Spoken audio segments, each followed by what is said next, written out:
નમસ્કાર દર્શક મિત્રો, DD10 ન્યૂઝમાં આપનું હાર્દિક સ્વાગત છે। હું છું બોની પ્રિન્સ અને હવે જોઈએ આજના મુખ્ય સમાચાર। ગુજરાતની રમતગમતની ઓળખને હવે આંતરરાષ્ટ્રીય મંચ પર નવી ઓળખ મળવા જઈ રહી છે। ITO પ્રીમિયર લીગ 2026 માટે ગુજરાત ગ્લેડિએટર્સની ટીમ અને જર્સીનું ભવ્ય લોન્ચિંગ કરવામાં આવ્યું છે। 300થી વધુ ખેલાડીઓમાંથી પસંદગી પામેલા 25 ગ્લેડિએટર્સ હવે કોલંબોમાં ગુજરાતનું પ્રતિનિધિત્વ કરશે। સુરતમાં ગુજરાત ગ્લેડિએટર્સની સત્તાવાર ટીમ અને જર્સીનું લોન્ચિંગ કરવામાં આવ્યું। JPL 2026નું આયોજન 24 ઓગસ્ટથી 5 સપ્ટેમ્બર દરમિયાન શ્રીલંકાના કોલંબોમાં થવાનું છે। ગુજરાત ગ્લેડિએટર્સની ટીમની પસંદગી માટે સમગ્ર ભારતમાંથી 300થી વધુ ખેલાડીઓએ ટ્રાયલમાં ભાગ લીધો હતો। વિવિધ તબક્કાની પસંદગી પ્રક્રિયા બાદ 25 ખેલાડીઓને અંતિમ ટીમમાં સ્થાન મળ્યું છે। ટીમના માલિક નીતિન મહેતાના જણાવ્યા પ્રમાણે ટીમનું નામ કોઈ કંપની કે બિઝનેસની ઓળખ પરથી નહીં પરંતુ સીધું ગુજરાત રાખવામાં આવ્યું છે। ગુજરાતની સાહસિકતા, વિકાસ, ઉદ્યોગસાહસિકતા અને સતત આગળ વધવાની ભાવનાને ટીમના માધ્યમથી આંતરરાષ્ટ્રીય મંચ પર રજૂ કરવાનો પ્રયાસ કરવામાં આવ્યો છે। ગુજરાત ગ્લેડિએટર્સની ટીમની વિચારધારા 5 મુખ્ય સિદ્ધાંતો પર આધારિત છે: સાહસ, શિસ્ત, એકતા, જુસ્સો અને ગૌરવ। ટીમ મેનેજમેન્ટનું માનવું છે કે વ્યક્તિગત પ્રદર્શનની સાથે ટીમ સ્પિરિટને પણ એટલું જ મહત્વ આપવામાં આવશે।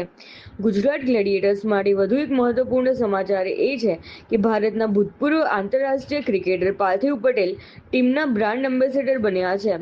ગુજરાત સાથેનું તેમનું જોડાણ અને ક્રિકેટનો અનુભવ ટીમ માટે મહત્વપૂર્ણ સાબિત થશે। ટીમ લોન્ચ પ્રસંગે જીતો એપેક્સના ચેરમેન પૃથ્વીરાજ કોઠારી પણ વિશેષ ઉપસ્થિત રહ્યા હતા। JPLને માત્ર ક્રિકેટ ટુર્નામેન્ટ નહીં પરંતુ રમતગમત, પ્રતિભા, નેતૃત્વ અને સમાજને જોડતા પ્લેટફોર્મ તરીકે વિકસાવવાનો પ્રયાસ કરવામાં આવી રહ્યો છે। હવે નજર રહેશે 24 ઓગસ્ટથી શરૂ થનારી JPL 2026 પર, જ્યાં ગુજરાત ગ્લેડિએટર્સના 25 ખેલાડીઓ કોલંબોની ધરતી પર ગુજરાતનું પ્રતિનિધિત્વ કરશે। જર્સી પર હશે ગુજરાતનું નામ, દિલમાં હશે ગુજરાતનું ગૌરવ અને મેદાનમાં હશે જીતનો જુસ્સો। એક ટીમ, એક રાજ્ય, એક ગૌરવ, Gujarat ગ્લેડિએટર્સ। Reporter નૈતિકભાઈ Reshamwala, Surat city.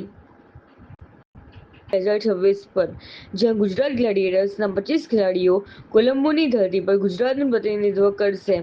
Jersey પર હશે ગુજરાતનું નામ, દિલમાં હશે ગુજરાતનું ગૌરવ અને મેદાનમાં હશે જીતનો જુસ્સો। એક ટીમ, એક રાજ્ય, એક ગૌરવ, ગુજરાત ગ્લેડિએટર્સ। Reporter નૈતિકભાઈ Reshamwala, Surat city. આજે જે જીતો પ્રીમિયર લીગની ગુજરાત ગ્લેડિયર્સની ટીમ છે એનું જર્સી લોન્ચ છે સાંજે, અને અત્યારે આપણે પ્રેસ કોન્ફરન્સમાં છે। એક મારા માટે કે પાર્થિવ પટેલ માટે એક બહુ એક પ્રાઇડની વસ્તુ છે કે ગુજરાતની ટીમને મને રેપ્રેઝેન્ટ કરવાનો મોકો મળ્યો છે। નવીનભાઈ મહેતા જે આપણે અહીંયાના નીતિનભાઈ મહેતા સોરી જે આપણે અહીંયા ઓનર છે ટીમના, એમણે એક ઓપોર્ચ્યુનિટી આપી છે। તો આઈ એમ શ્યોર જે જૈન કમ્યુનિટી માટે જે ટુર્નામેન્ટ થઈ રહી છે એમાં બધાને એક સારી ઓપોર્ચ્યુનિટી મળશે। અને આવું જે વર્લ્ડમાં બહુ જ ઓછી કમ્યુનિટી કરતી હોય છે, અમારી જીતો એક લાર્જેસ્ટ કમ્યુનિટી છે કે જે આવી રીતે બધાને રિપ્રેઝેન્ટ કરી રહી છે અને બધાને સ્ટેજ આપી રહી છે છોકરાઓને રમવા માટે। આઈ એમ શ્યોર એનાથી કમ્યુનિટીને બી ફાયદો થશે અને બધાને ઘણો ફાયદો થશે પ્લેયર્સને। મારો રોલ એક ટીમના ફેસ તરીકેનો છે, એટલે હું આજે સવારે પ્રેક્ટિસમાં પણ ગયો હતો, એટલે જ્યારે જરૂર પડે ત્યારે બધાને એક મોટિવેશન તરીકે કામ કરવાનું અને સમજવાનું કે એ લોકોને કેવી રીતે ઇમ્પ્રૂવ થઈ શકે, તો એવી રીતનો આ મારો રોલ છે। ઇન્ટરનેશનલ માટે કઈ રીતની તૈયારી રહેશે તમારી? ઇન્ટરનેશનલ ઓબ્વિયસલી એક શ્રીલંકામાં ટુર્નામેન્ટ થઈ રહી છે એટલે કન્ડિશન્સ જુદી હોય, ત્યાં થોડી પિચ સ્પિન થતી હોય છે, વરસાદ બી હશે, હ્યુમિડિટી બી હોય, એટલે ઘણી બધી ચેલેન્જીસ છે। પણ અહીંયા ટીમમાં ઘણા બધા એવા એક્સપિરિયન્સ પ્લેયર્સ છે કે જે આ વસ્તુને હેન્ડલ કરી શકે એમ છે, તો એમના માટે એક સારો સ્ટેજ છે। મારું નામ નીતિન મહેતા છે, હું ચિંતામણી ગ્રુપનો મેનેજિંગ ડાયરેક્ટર છું।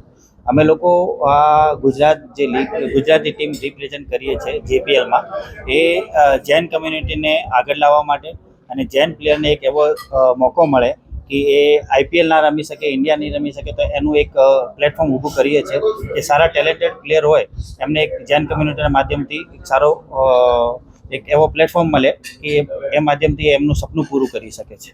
જે સમાજના છોકરાઓને તમે લીધા છે, અન્ય સમાજના છોકરાઓને કેમ શોર્ટ ટાઈમ હતો અમારી પાસે. અમે લોકો જ્યારે આ જીતોમાં જ્યારે લોન્ચ કરેલું ત્યારે ગુજરાતથી 250 પ્લેયર પાર્ટિસિપેટ કર્યું છે. આવાવાળા સમયમાં અમે નેક્સ્ટ સિઝન 2 કરીશું. એમાં આખા ગુજરાતને મોકો આપીશું, અલગ અલગ જગ્યાએ જઈને કેમ્પિંગ કરીશું. ને એથી આ જે અમે ફર્સ્ટ ટુર્નામેન્ટ છે, અમારો બી ફર્સ્ટ અનુભવ છે, એ અમે શ્રીલંકામાં કરીએ છીએ. ત્યાંથી અમને જે રિસ્પોન્સ મળશે એ હિસાબે અમે ઇન્ડિયાની અંદર સિટી વાઇઝ આખું કરીશું. જે છોકરાઓ છે એમને કઈ ફી રાખવામાં આવી છે કે ભાઈ આ ટુર્નામેન્ટમાં તમે સોરી, ફી કઈ રાખવામાં આવી છે? ના, છોકરાઓની કંઈ ફીસ નથી. છોકરાઓ જે સિલેક્ટ થાય છે એમાં માર્કી પ્લેયર છે એમને અમે 1 લાખ રૂપિયા કરીને આપીએ છીએ ને 50,000 રૂપિયા જે બીજા પ્લેયર છે એમને એવી રીતે કરીએ છીએ. આ ટુર્નામેન્ટ કઈ જગ્યાએ છે, કેટલા દિવસ?